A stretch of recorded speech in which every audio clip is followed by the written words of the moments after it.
होते जिन गुरुवर के मौन मुखर हो जाता है। सर पर हाथ गुरु का मिले तो भाग्य स्वयं खिल जाता है, भाग्य स्वयं खिल जाता है। युग प्रधान आचार्य श्री महासमन जी के चरणों में कोटि सद वंदन। यहाँ विराजित मुनि श्री दिनेश कुमार जी, मुनि श्री परमानंद जी, मुनि श्री कुणाल कुमार जी के मथेन वंदामी। यहाँ पधारे सभी से सादर जय जिनेन्द्र। आज हमारे कोठारी परिवार के लिए ये बहुत ही सौभाग्य का पल है। मुनिश्री जब भी चरित्र आत्माओं का विहाला में आगमन होता था तो हम संयातर लाभ की हरदम भावना भाते थे, पर ये लाभ हमें कभी मिला नहीं। इस बार मेरी अर्जी को आपकी मर्जी और स्वीकृति मिल गई। आज मेरा बहुत बड़ा स्वप्न पूरा हो गया है, फलित हो गया है। न रोली है न चंदन है, न रोली है न चंदन है, श्रद्धानंद कोठारी परिवार करते आपका अभिवंदन है, करते आपका अभिवंदन है। चरित आत्माओं से जगमगाया आज हमारा आंगन है, चरित आत्माओं से जगाया आज जगमगाया आज हमारा आंगन है। धर्म के कुंभ में डुबकी लगेगी, धर्म के कुंभ में डुबकी लगेगी, सोचकर मन आज सा आनंद है, मन आज सा आनंद है। आज स्वागत गीतिका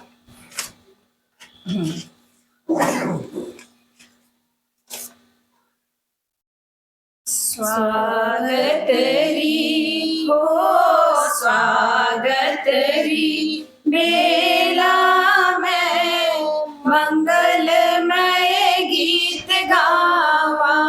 स्वागत री बेला में मंगलमय गीत गावा। सुनहरो आंगनियो श्रद्धारा फूल बिछावा।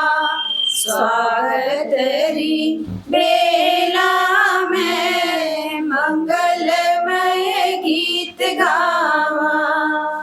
मुनि जनारा पगला देखो माटी सोनो कर देवे, उजड़ा बिखरा भूखंडा में उपजाऊ आकर देवे। शुभकारी हो शुभकारी बेला में मंगलमय गीत गावा। शुभकारी बेला में मंगलमय गीत गावा। सुनहरो आंगनियो श्रद्धारा फूल बिछावा। दुख में इन नावान जिनवाणी औषध देव है, डूबती नौकावारी पतवार पकड़ आखे वह है। अंधियारी हो अंधियारी बेला में मंगलमय गीत गावा। अंधियारी बेला में मंगलमय गीत गावा। सुनहरो आंगनियो श्रद्धारा फूल बिछावा। शरण टिके इन धरती पर अंधियारियां छुट जावे। भावी जीवारो बादलियो घना दया शुमावे।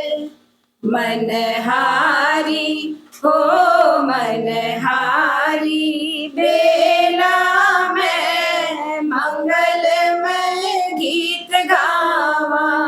मनहारी बेला में मंगलमय गीत गावा। सुनहरो आंगनियो श्रद्धारा फूल बिछावा। स्वागत री बेला में मंगलमय गीत गावा।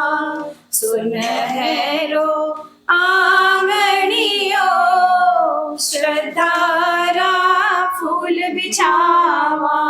मुनि श्री दिनेश कुमार जी एवं सहवर्ती मुनिवृंद के चरण में मदावी उपस्थित बेला का संपूर्ण तेरा पंथ का श्रावक समाज सादर जय जिनेंद्र। आज सहजी मुनि सिर ने मेरे को मौका दिया, ये कोठारी परिवार में हमारी बहन दी हुई है और मेरे लिए भी सौभाग्य की बात है कि आज आपका पदार्पण हमारे बहन के यहाँ हुआ। मैं मुनिश्री आपका बहुत बहुत स्वागत अभिनंदन करता हूँ। और मुनिश्री का मैंने देखा है, जिनका मन प्रबल हो, जिनकी इच्छा हो, तो मुनिश्री वहाँ पे अपनी मर्जी करवाई देते हैं। तो मेरा तो एक बात और कहने का है, मुनिश्री की मर्जी रहती है, चाहे ऑक्सफोर्ड व्यू में जाना हो, जो इतनी दूर जाकर भी आते हैं, हमारा भी ड्यूटी बन जाता है कि मुनिश्री का जो प्रवास जहाँ पे रहे, एटलीस्ट चतुर्मास में से भी ज्यादा हम लोग उसमें भाग लें। ये मतलब मेरी मन की है। और मुनिश्री का यह पदार्पण जब भी सक्सेस होगा, जब ये आज हम लोग को संभाल रहे हैं, चतुर्मास में मुनिश्री को हम लोग संभालें, तो मैं इसे भी से करता हूँ, अभिनंदन करता हूँ और सभी से बारंबार ये कहता हूँ कि भाई आपने ज्यादा से भाग लेकर के मुनिश्री के प्रवास को, चतुर्मास को सफल बनाए। वंदन। साउथ सभा के पूर्व मंत्री श्री कमल जी सेठिया, साउथ हावड़ा के पूर्व साउथ अध्यक्ष श्री लक्ष्मण जी बापना एवं पूरा बेहला श्रावक समाज से सादर जय जिनेंद्र। मुनिश्री, आपका 7 दिवसीय प्रवास बेहला में आज संपन्नता की ओर है। हमको तो लग नहीं रहा कि 7 दिन कब बीत गए, पता ही नहीं चला। इतना अच्छा प्रोग्राम हुआ, सबने धर्म लाभ लिया। ऐसी कृपा दृष्टि हम पर बनाए रखें, पर भविष्य में भी हमको ज़्यादा से ज़्यादा यहाँ बेहला में प्रवास का मौका दें और हमसे कोई त्रुटि हुई हो तो हम उसके लिए क्षमा कामना करते हैं। अहिंसा के अवतार भगवान महावीर स्वामी के चरणों में कोटि से वंदन। युग प्रधान आचार्य महासमुद्र के चरणों में कोटि से वंदन। मुनिवृंद, उपस्थित धर्म प्रेमी भाई और बहनों, दैनिक प्रवचन के अंतर्गत आज का विषय है आत्म विकास के सोपान, संयम और तप। आत्म विकास के सोपान, संयम और तप। भगवान महावीर की वाणी है, उड़ीसा अट्टाण में अमेनि गिज्ज एवं दुखा पमोखसी। दुख मुक्ति का मार्ग एकमात्र है स्वयं का संयम। जैन दर्शन में आत्म विकास के 2 महत्वपूर्ण सोपान बताए गए हैं, संयम और तप। संयम जीवन की निधि है, संयम जीवन की धरोहर है, संयम जीवन की संपदा है और स्वयं से आत्मशक्ति की अभिवृद्धि होती है। लक्ष्य की सिद्धि में स्वयं का बहुत बड़ा योगदान रहता है और स्वयं के अभाव में मानव भी दानव हो जाता है, इंसान भी शैतान हो जाता है। तो जिसके जीवन में जितना ज़्यादा संयम होगा उतना ही वह सुख को प्राप्त होगा, आनंद को प्राप्त होगा। संयम किसका करे? जैन दर्शन में एक शब्द आता है योग। मन वचन काया की प्रवृत्ति को योग कहा गया है। मन का संयम होना चाहिए, वचन का संयम होना चाहिए और काया का संयम होना चाहिए। साथ साथ में भोग का संयम होना चाहिए, इंद्रियों का संयम होना चाहिए, कषाय का संयम होना चाहिए, विषय का संयम होना चाहिए। जितना ज्यादा जीवन में संयम होगा उतना ही व्यक्ति अनासक्ति को प्राप्त होगा और जो अनासक्ति को प्राप्त होता है वही व्यक्ति वीतरागता की ओर प्रस्थान करता है और वह आदर्श जीवन जी सकता है, श्रेष्ठ जीवन जी सकता है और अपने आभा मंडल को निर्मल और पवित्र बना सकता है। आज के उपभोक्तावादी संस्कृति में संयम रखना बहुत कठिन काम है। आज आप कोई मॉल में जाते हैं, दुकान में जाते हैं, खाने पीने की चीज दुकान में जाते हैं, कितने तरह तरह के आइटम और देखते ही आपका मन ललचा जाता है और खाने के लिए तैयार हो जाते हैं।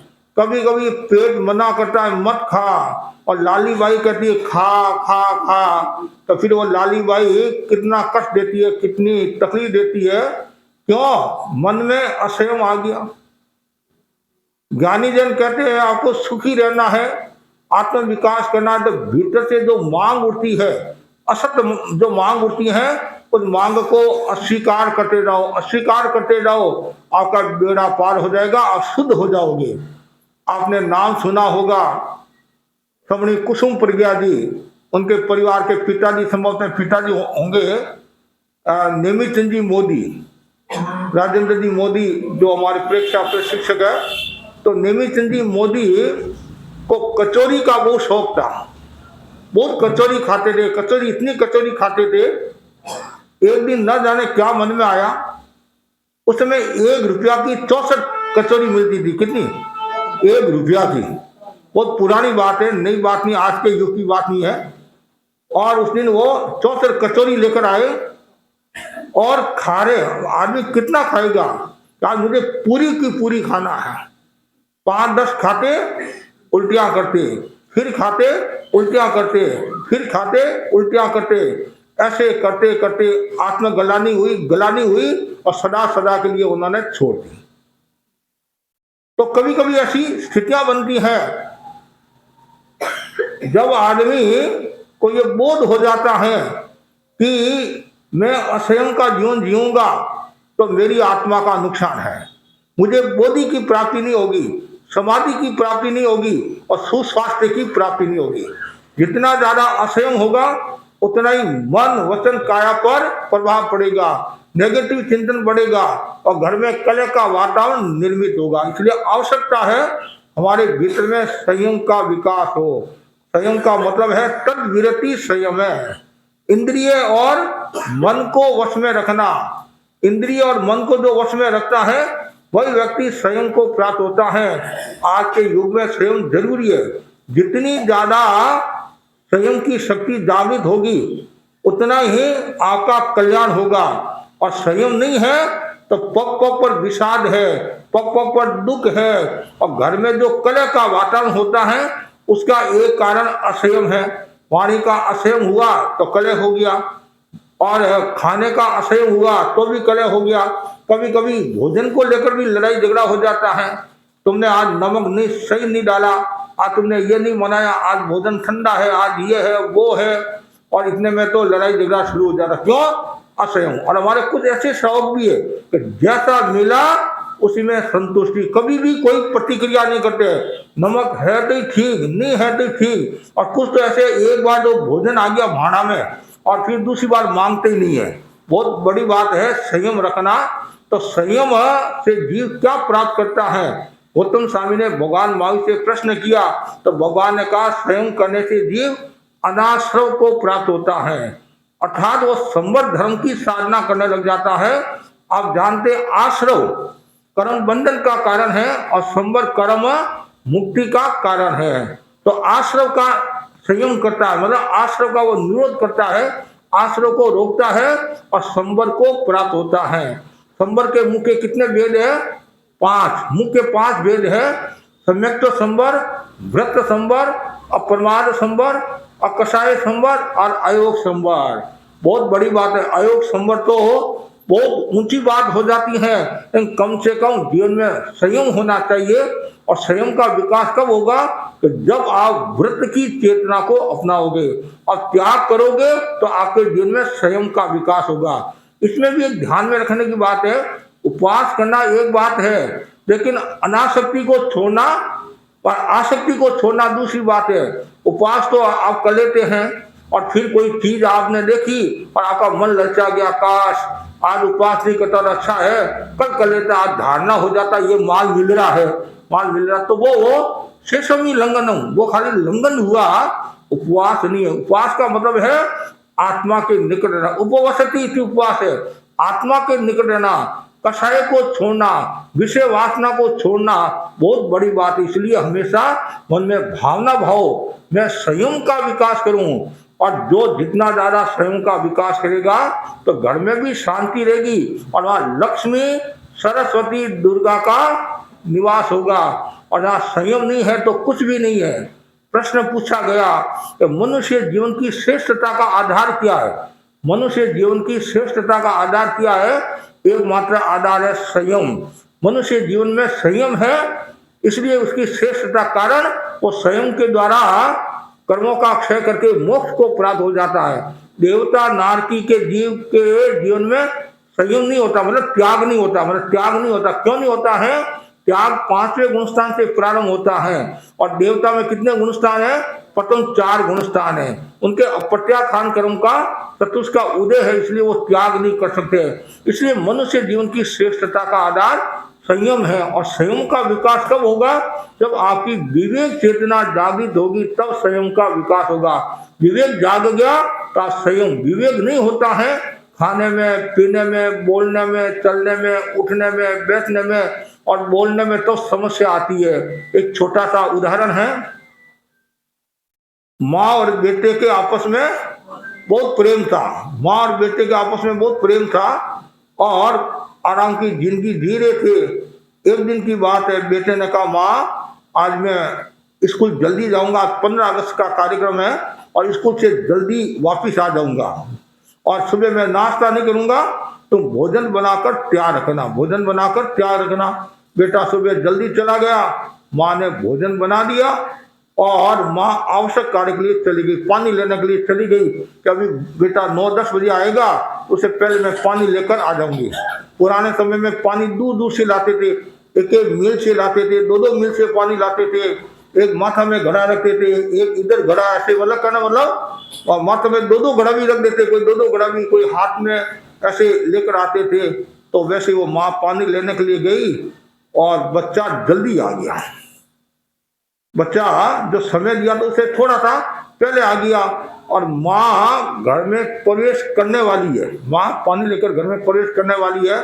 जैसे ही वो घर में आया, उसने माँ को देखा तो माँ नहीं, माँ कहाँ गई, आवाज भी दी तो माँ मिली नहीं। तो उसको गुस्सा आ गया, उसको भूख लगी हुई थी, गुस्सा आ गया कि माँ कहाँ गई है, माँ कहाँ गई है।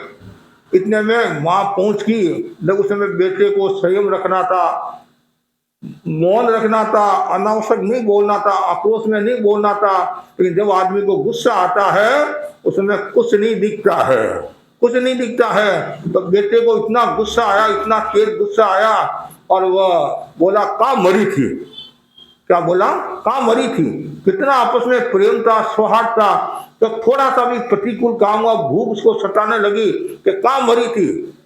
इतना कहा तो माँ को भी क्षमता रखना था, भाई बेटा है कोई बात नहीं। लेकिन माँ के मन में भी गुस्सा का भाव आ गया, तुम्हारे हाथ टूटे हुए हैं क्या? ठीका में रोटी राबड़ी पूरी खा लेता। बस एक ने क्या कहा, कहाँ मरी थी, और एक ने क्या कहा, हाथ टूटे हुए हैं। उसमें दोनों के आयुष्य का बंधन हो गया। इसलिए भगवान ने क्या कहा, समय गोए माँ पमाए, हे गौतम क्षण भर भी प्रमाद मत कर। क्यों? कि कभी भी आयुष्य का बंधन हो सकता है। ज्ञानी जन बार बार कहते हैं, एक एक क्षण का सदुपयोग करो, एक एक क्षण का मूल्यांकन करो। गुरुदेव तुलसी ने लिखा नहीं, समय का अंकन हो जागे शुभ संस्कार, समय का अंकन हो। कितना जागे शुभ संस्कार, समय का अंकन हो। और 10वें काली सूत्र में भी बताया गया है, काले कालों समायरे, कोई भी काम करे तो समय पर करे। गोचरी के समय गोचरी करे, प्रतिगमन के समय प्रतिगमन करे, प्रतिलेखन के समय प्रतिलेखन करे, व्याख्यान के समय व्याख्यान दे। जो काम समय पर करना है वो समय पर ही करे। और असमय में काम करेंगे तो कभी मुश्किल हो जाती है। और बरसात का जो समय है वो वर्षा काल है, चातुर्मास है, और कभी कभी बेमौसम बरसात हो जाती है तो नुकसान भी हो जाता है। तो जो कार्य समय पर किया जाता है उसका मूल्य होता है। आचार्य श्री बार बार समाते आप गुरुदेव महासमुद्र जी को आप देखते हैं, 9 बजे का टाइम है तो 9 बजे पहुंचना, 10 बजे का टाइम है तो 10 बजे पहुंचना। हमारे तो फिर भी देरी हो जाती है, लेकिन गुरुदेव तो गुरुदेव वो महान आत्मा है। तो समय का मूल्यांकन, और यदि समय का मूल्यांकन नहीं होता है और उस समय यदि प्रमाद हो जाता है और आयुष्य का बंधन हो जाता है तो कभी कभी व्यक्ति को दुर्गति में भी जाना पड़ सकता है। तो दोनों के वो बंधन हो गया, दोनों का आयुष्य पूरा हुआ और दोनों मरकर एक लड़की और एक लड़का हुआ। दोनों मरकर अलग अलग जगह, एक लड़की के रूप में पैदा और एक लड़के के रूप में पैदा हुआ। दोनों बड़े हुए, यौवन की दहलीज पर आरूढ़ हुए, सगाई सरपण की बात शुरू हुई। योग ऐसा हुआ, दोनों का संबंध हो गया। दोनों का जो पिछले भाव में जो माँ और बेटा था, अब वो पति और पत्नी के रूप में होने वाले भावी, मतलब सगाई होगी। सगाई होगी तो लड़का बोला पिताजी से, मैं व्यापार करने के लिए दूर देश जाऊंगा, सात समंदर पार जाऊंगा, भारत में व्यापार नहीं करूंगा, दूसरी जगह व्यापार करूंगा।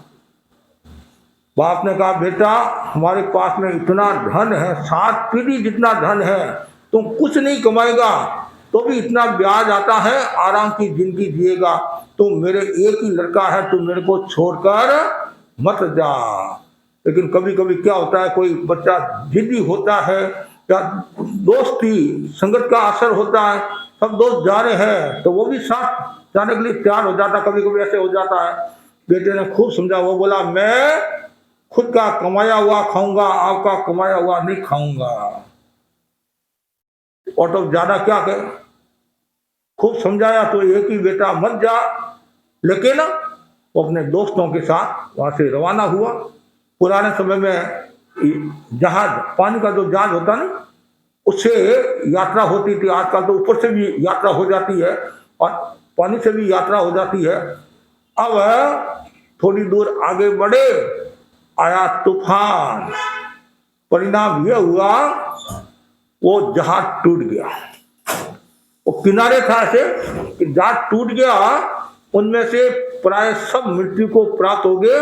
ये एक युवक बचा, हिम्मत करके बाहर आ गया। वो धुंधली छूट गई, वहां और तो कोई था नहीं, वो जो सवार थे वो सब मृत्यु को प्राप्त हो गई, ये अकेला।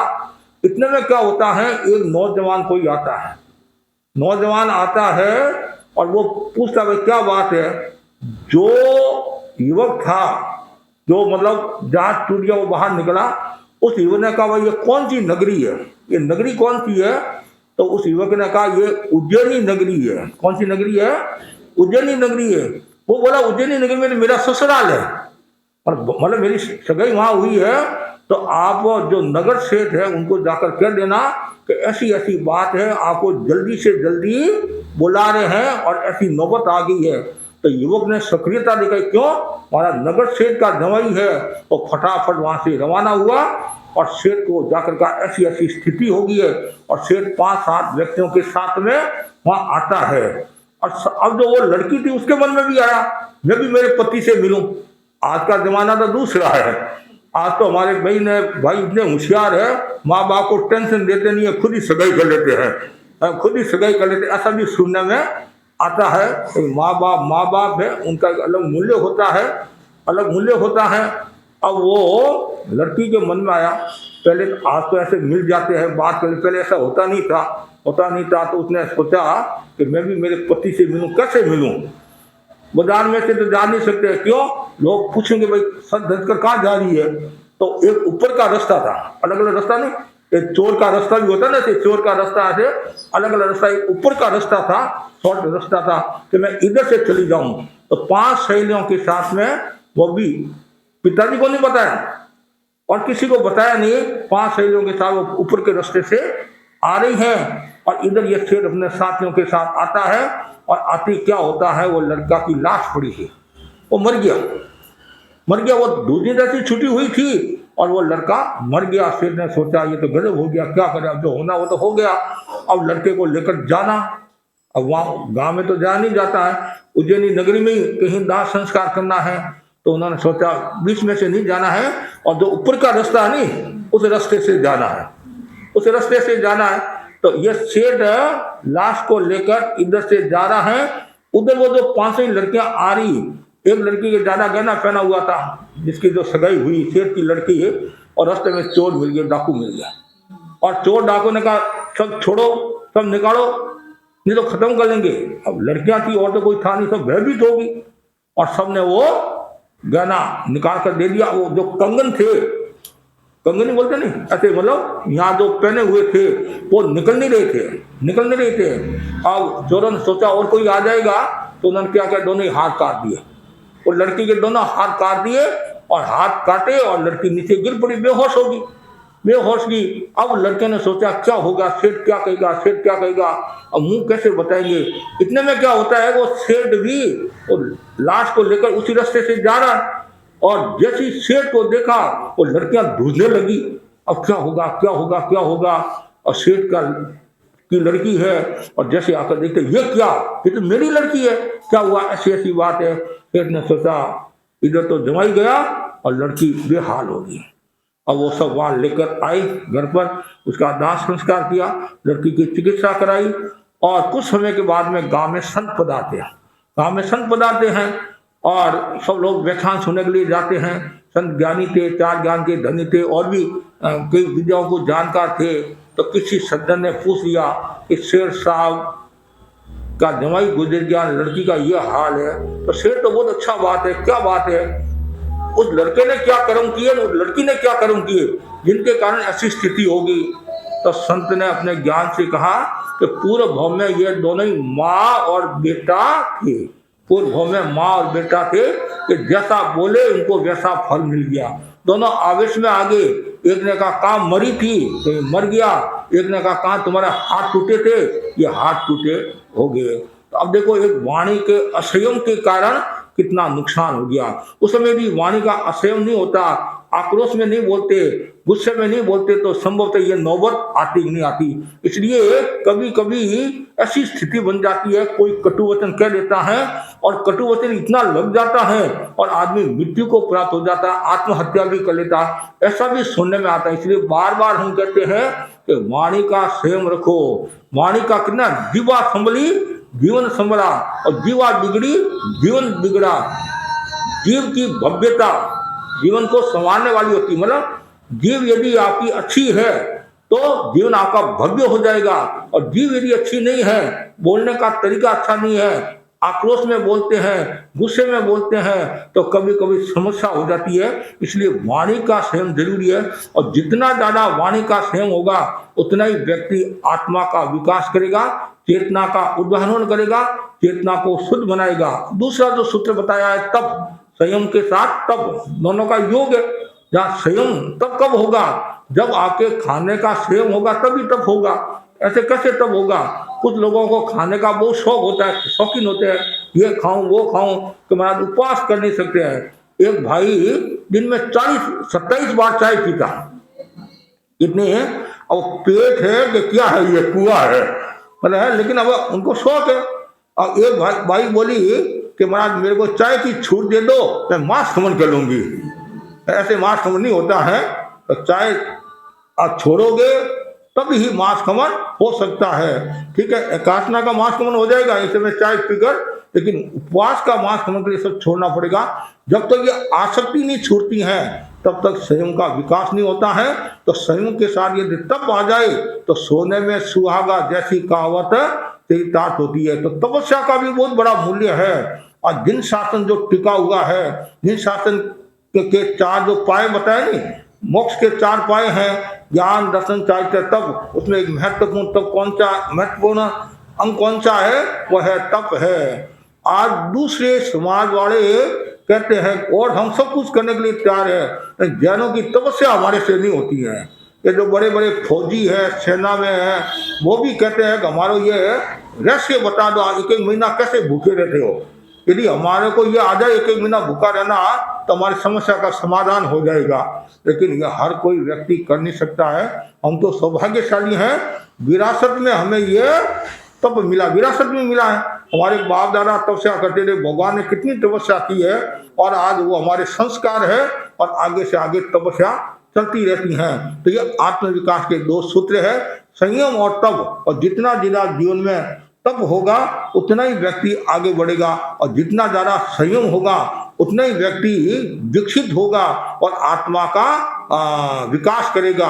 तो जरूरी है, आप शरीर का विकास करते हैं, परिवार का भी विकास करते हैं, सब करते हैं, धन का विकास करते हैं, लेकिन आत्मा का विकास करने वाले कितने हैं?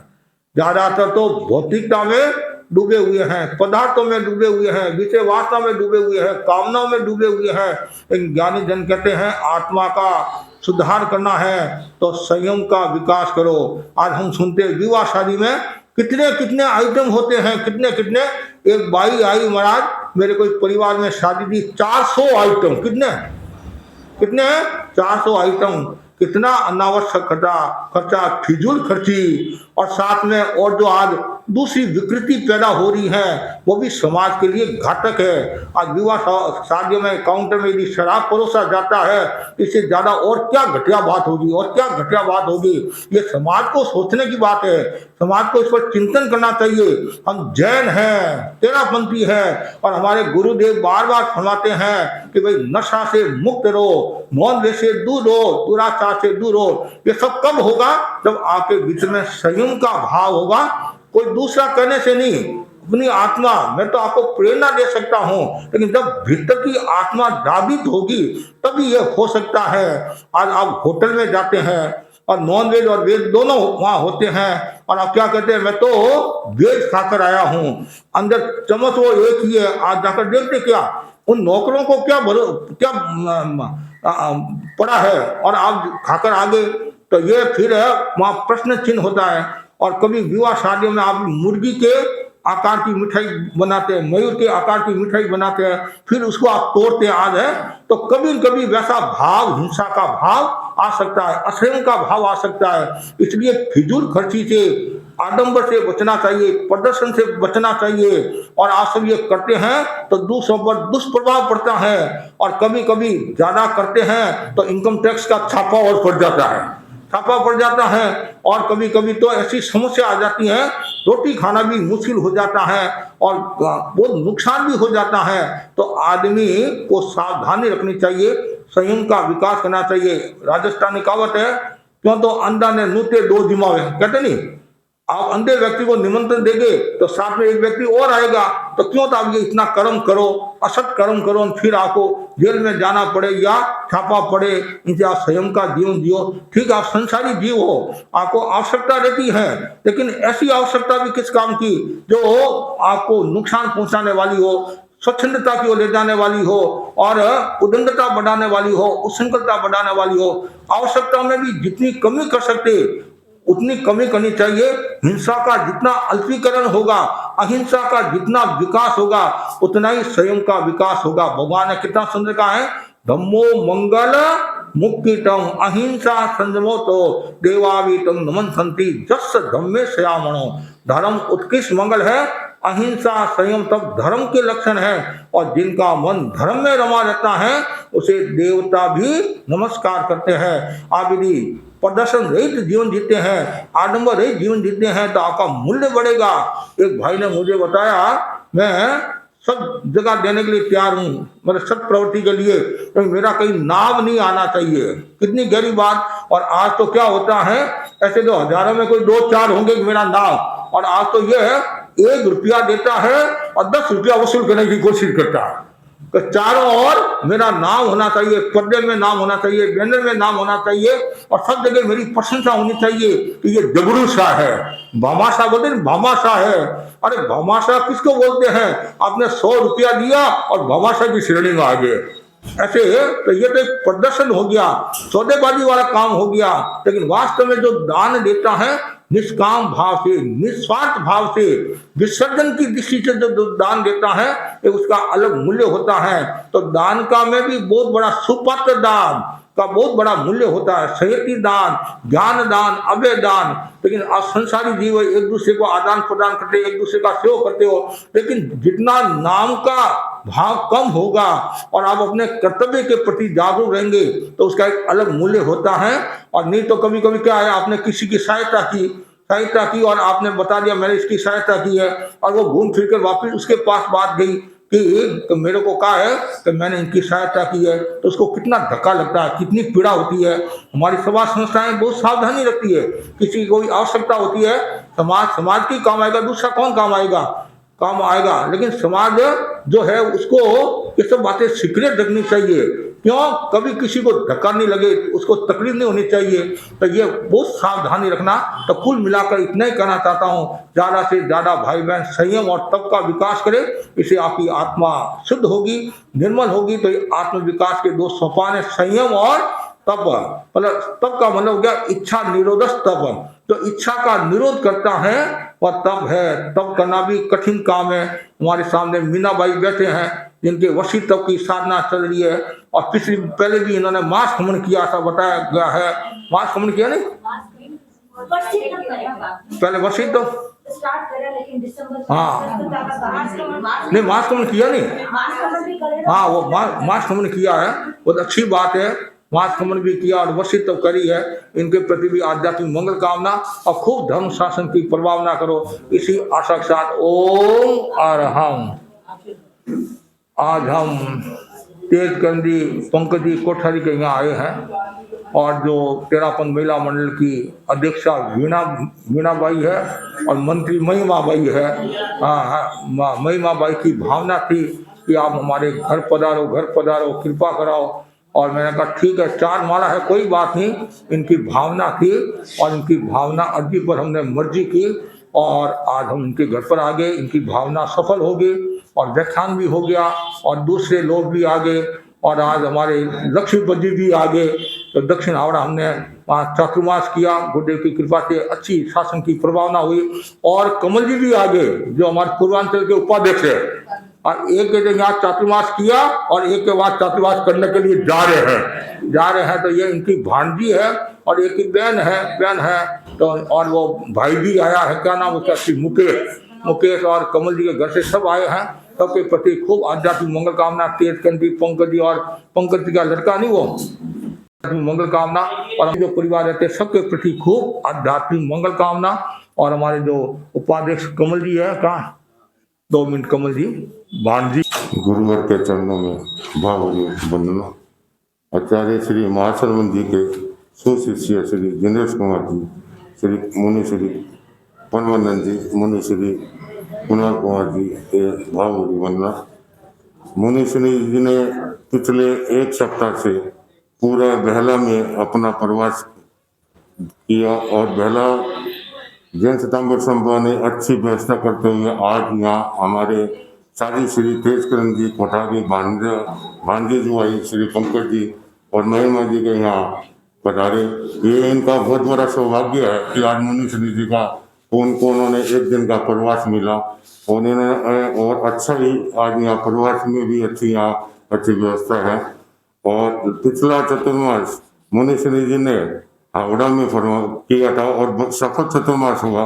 उनके अध्यक्ष श्री लक्ष्मीपति बापना, उन्होंने पूरी टीम ने बहुत अच्छा अपना चतुर्मास संपन्न करवाया। मैं इस बार हमें आचार्य श्री महाशरवन जी ने महती कृपा करके मुनि श्री दिनेश कुमार जी थाना 3 से हमें कलकत्ता पूर्वांचल सभा को हमारे महती कृपा के समोसा फरमाया। मैं आज सभी से अनुरोध करता हूँ कि आप लोग सभी हमारे समय पर चतुर्मास पर हर समय मुनि श्री जी का दर्शन का लाभ लें, और आशा ही नहीं पूर्ण विश्वास है कि मुनि श्री जी का पूर्वांचल का चतुर्मास सफलतम से सफल संपन्न होगा। मैं एक मुनि श्री से भावभरी वंदना करता हूँ। जब आप पूर्वांचल में पधारे तो 2 दिन का प्रवास मेरे को भी आप प्रदान करें। मैं आपसे सभी के सामने वंदना करता हूँ। मेरे यहाँ जो बदले परिवार आपसे वंदना करता हूँ कि आप 2 दिन का प्रवास हमें दे। एक भावभरी वंदना।